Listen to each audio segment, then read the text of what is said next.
Hi, Lee Phillips here again. And I get a question now and then. Actually, I get a lot of questions, about a dozen a day or more, and I answer them. So if you have a question, you're welcome to ask. This one is that people are setting up an LLC to protect their property, and they found several hurdles. And we'll do one video on this hurdle, and we'll do one video on some other hurdles.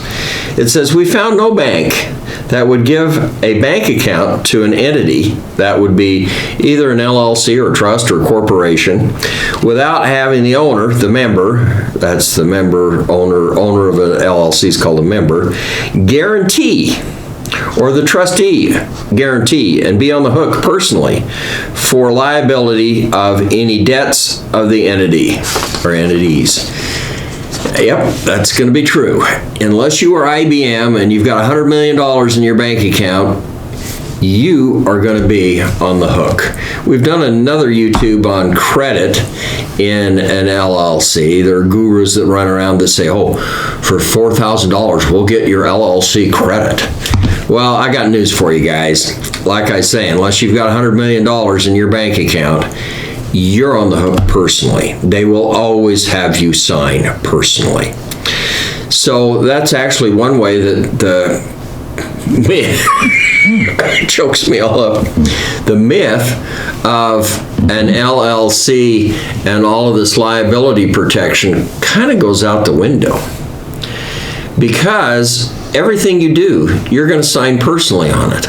I mean, I've been in business 40 years. I've been teaching people how to do the asset protection and the tax stuff and the estate planning stuff and all of this stuff for 40 years now.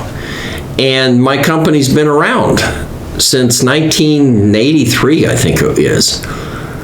I still sign personally for everything, every line of credit at Home Depot or at Office Max or wherever it is. Yeah, you're going to sign personally. You're going to sign personally at the bank.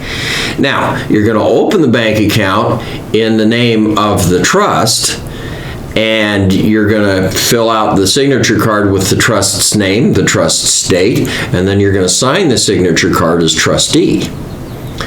But if they require a personal, a guarantee of some sort, credit, then you're going to sign personally. It's your credit that's on the line. It's not the company's credit. In fact, I have a good friend who did a company. They actually came to me and asked me if I wanted to do the company, and I said no. So these people went to the next guy, my good friend, and they said, we'll make a big company for you. And they did. They made a big company. They were doing $150 million a year.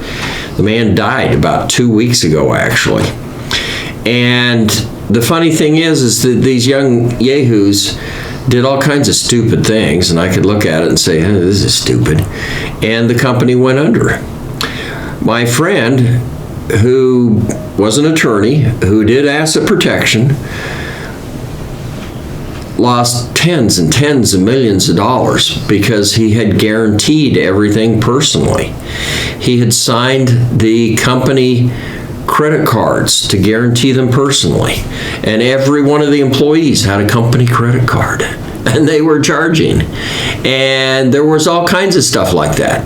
He got stuck personally because I will guarantee you, even if you're doing $150 million a year, when you get a credit card for that company, you're going to have a personal guarantee on it. Unless your name's IBM or Amazon, forget it. It's you. And they get you personally. So don't be upset when you go in and the bank wants you to sign personally too. That's just part of the game for a little company, a little business, or for a trustee. It's what you're going to do.